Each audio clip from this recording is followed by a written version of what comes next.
There is a special kind of person in this world. Someone who doesn't need crowds to feel complete. Someone who finds peace not in the noise of the streets, but in the silence of their own home. And perhaps, just perhaps, you are one of those people. But how can you know for sure? How can you recognize in yourself what the world often fails to understand? For years, we've been conditioned to believe that a fulfilling life is a hectic life. That success is measured by the number of social commitments, a packed schedule, weekends full of events. But what if all of that is just a narrative? What if there's another path, equally valid, equally rich, but one that happens within the four walls you call home? This is not a documentary about isolation. It's not about escaping the world or avoiding responsibilities. It's about understanding a fundamental truth about who you are. It's about recognizing that, for some people, energy doesn't come from outside, but from within. And that being at home is not a limitation, but a conscious choice of someone who deeply understands their own needs. Throughout this journey, we will explore 5 signs that reveal a personality genuinely built for domestic life. These are not obvious signs. They are not characteristics that appear in conventional personality tests. They are subtleties, patterns of behavior that go unnoticed until someone names them, and then everything makes sense. Before we continue, if you identify with what you've heard so far, please subscribe to the channel and comment on what time you're watching this video. Let's build a community of people who understand that being at home is a form of freedom, not imprisonment. Now, let's move on to the first sign, the one that is perhaps the most misunderstood of all. Have you ever noticed that after a whole day surrounded by people, even people you like, you feel like you've run a marathon? It's not physical exhaustion. It's something deeper, as if your internal battery has been completely drained. You get home and the first thing you want is silence. Not the hostile silence of someone who is angry, but the restorative silence of someone who needs to reconnect with themselves. This is the first sign. Social interaction consumes your energy in a way that doesn't happen to everyone. While some people are energized by parties, meetings, and endless conversations, you function in the opposite way. For you, every interaction is a significant energy investment. And there's nothing wrong with that. Science has already demonstrated that there are real differences in how introverted and extroverted brains process stimuli. People with home-oriented personalities tend to have more sensitive nervous systems. They pick up on more nuances, process more information, and feel their surroundings more deeply. In a room full of people, while some only notice the main conversation, you are unconsciously registering dozens of other stimuli, each person's tone of voice, facial expressions, body language, unspoken tensions, power dynamics, background noise. It's exhausting because you're doing constant mental work that others don't even realize is happening. And then, when you finally close the front door, something magical happens. The volume of the world decreases. You no longer need to be on alert. You can let your guard down. You can simply be, without performance, without social masks, without the need to manage impressions. But here's the crucial aspect that differentiates this from simple shyness or social anxiety. You're not afraid of people. You don't avoid interactions out of insecurity. You simply recognize that your best self, your most creative, most productive, most authentic version, emerges when you have space to breathe away from constant social demands. Think of the great minds of history. Many of the greatest thinkers, artists, and innovators were people who deeply valued their solitude. Not because they hated humanity, but because they understood that their contribution to the world came from the time they spent with themselves, reflecting, creating, processing. The second sign is more subtle, but equally revealing. You have a special relationship with routines. We're not talking about rigidity or a lack of spontaneity. We're talking about something deeper, the ability to find pleasure and meaning in daily rituals that take place within your personal space. It could be breakfast, always prepared the same way, in that specific corner of the kitchen while the morning light streams in through the window. It could be reading before bed, always in the same armchair, with the same lamp creating that perfect atmosphere. It could be the way you arrange your things, the order in which you do your household chores, the specific way you organize your workspace. To others, this might seem monotonous.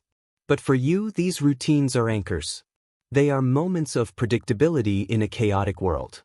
And more than that, They are expressions of self-care.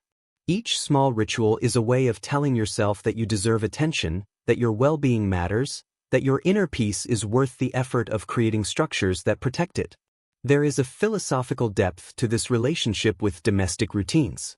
Buddhist monks have understood for centuries the transformative power of repetitive actions performed with mindfulness. Sweeping the same floor every day is not just about cleaning, it's about meditation in motion. Preparing tea in the same way is not just about the drink, it's about being present in the moment. You may not even realize it, you are practicing a secular form of this ancient wisdom. Your domestic routines are your contemplative practice. They are the moments when you are not consuming content, not producing for others, not performing any social role. You are simply existing, fully inhabiting the present moment within your personal sanctuary. And here's something fascinating. Studies show that people who maintain consistent home routines tend to have lower levels of anxiety and a greater sense of control over their lives. Because while the outside world is unpredictable and often overwhelming, your home is a space where you set the rules, where you create the atmosphere, where you decide the pace. The third sign involves your creativity and how it manifests itself. You've probably noticed that your best ideas don't come from group brainstorming sessions or busy collaborative environments. They appear when you're alone. Maybe in the shower, maybe washing dishes, maybe just sitting quietly looking out the window. This happens because your creative mind needs space to wander. It needs an absence of interruptions. It needs the freedom to follow unusual connections without the implicit judgment of others observing your thought process. For you, creativity is not a team sport. It's a solitary journey into unexplored territories of your own consciousness. Great writers often talk about the need for solitude to create. Virginia Woolf wrote about the importance of having a room of one's own. Not just a physical space, but a mental space where creativity can flourish without the constant demands of the social world. And she was right. Deep creation, the kind of work that truly means something, rarely happens amidst the noise. You may have personal projects that no one knows exist. A diary you've kept for years. Drawings you've never shown anyone. A story you're slowly writing. An instrument you play only for yourself. A collection you organize with meticulous dedication. These aren't side activities or less important hobbies. They are authentic expressions of who you are when you don't have to conform to other people's expectations. And there is something profoundly liberating about that. In a world where we are constantly encouraged to monetize every skill, to share every moment, to transform every aspect of our lives into consumable content, you hold on to something sacred. You hold on to parts of yourself that exist solely for your own pleasure, your own satisfaction, your own growth. This isn't selfishness. It's self-preservation. It's the understanding that not everything needs external validation to have value. That the process of creating something, even if no one else sees it, is rewarding in itself. That you don't need applause to justify your existence or your passions. The fourth sign has to do with how you process experiences. While some people need to talk about everything that happens to them immediately, you function differently. You need time. You need to digest events, conversations, emotions in particular before you can articulate them to others. This may have caused misunderstandings in your life. People close to you may have interpreted your silence as indifference or lack of care. But the truth is exactly the opposite. You care so much that you need space to process things properly. You need to understand your own reactions before sharing them. You need solitude to make sense of the complexity of the human experience. Think of it as the difference between parallel and sequential processors. Some people process by speaking, thinking aloud, using others as sounding boards for their still-forming ideas. You process internally. Your mind works best when it's not simultaneously trying to communicate and understand. You separate those functions. First you understand, then you share. This means that when you finally speak about something, your words have weight. You've thought about it. You've considered different angles. You've arrived at thoughtful conclusions. You're not just reacting impulsively or repeating the first thing that came to mind. There's substance in your communications because they come from a place of deep processing. Philosophers and thinkers throughout history have valued this contemplative quality. Socrates spoke of the unexamined life not being worth living. And you, in your own way, are constantly examining your life. Not in a neurotic or obsessive way, but in a reflective and constructive way. Your time at home alone is not wasted time. It is time invested in self-understanding. And there's a practical benefit to that as well. People who process experiences deeply tend to learn more from them. They tend to grow more through challenges. They tend to develop greater wisdom over time because they not only live through their experiences, but they study them, integrate them, and transform them into life lessons. The fifth and final sign is perhaps the most important of all. You have a genuinely positive relationship with solitude. It's not that you avoid people by default or that you are incapable of enjoying company. It's that you recognize solitude as different from loneliness, an English word that means loneliness in a negative sense. You understand the difference between being alone and feeling lonely. There's a richness to the experience of being alone that other people simply don't understand. When you're alone at home, you're not waiting for something to happen.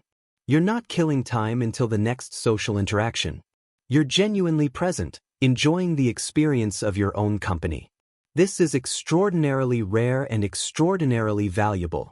We live in a society that treats loneliness as something to be cured, as a problem to be solved. But you've discovered something few discover, that you are sufficient company for yourself, that you don't need constant entertainment or external validation to feel complete. This doesn't mean you don't value relationships. You probably deeply value the genuine connections you have. But you don't confuse quantity with quality. You prefer a few deep relationships to many superficial ones. And when you're alone, you're in good company because you've developed a healthy and loving relationship with yourself. Existentialist thinkers spoke of the importance of confronting the fundamental solitude of human existence. Not as something to fear, but as something to embrace. Because it is in solitude that we truly find ourselves. It is when all distractions fall away that we can hear our inner voice.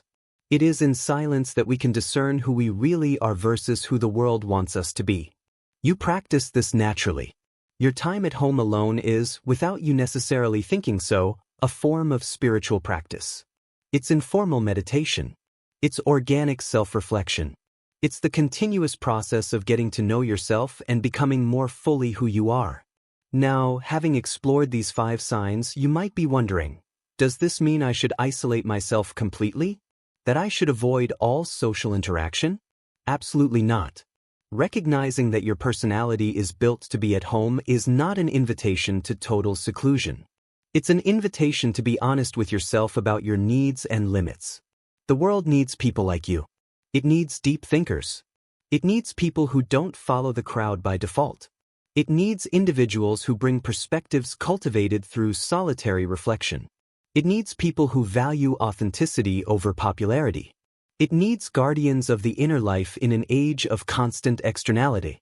But to contribute fully, you need to respect your own nature. You need to give yourself permission to be who you are. You need to create a life that honors your real needs, not the ones society says you should have. You need to recognize that your path may look different from others, and that's okay. Perhaps you work remotely not because you're afraid of offices, but because you're more productive in your own space.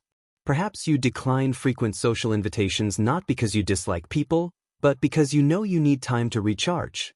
Perhaps you live alone and love it, not because you're incapable of living with others, but because you value the sanctuary you've created. Each of these choices is valid. Each is an expression of self-knowledge and self-respect.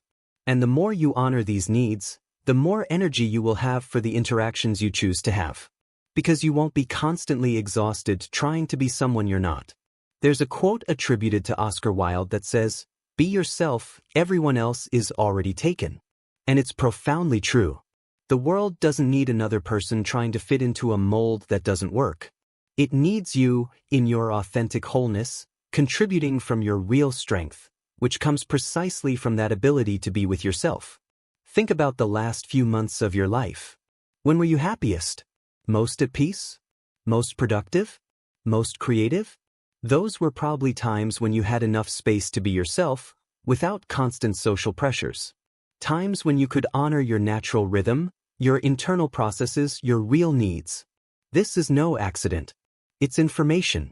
It's your own experience telling you something important about who you are and what you need to thrive.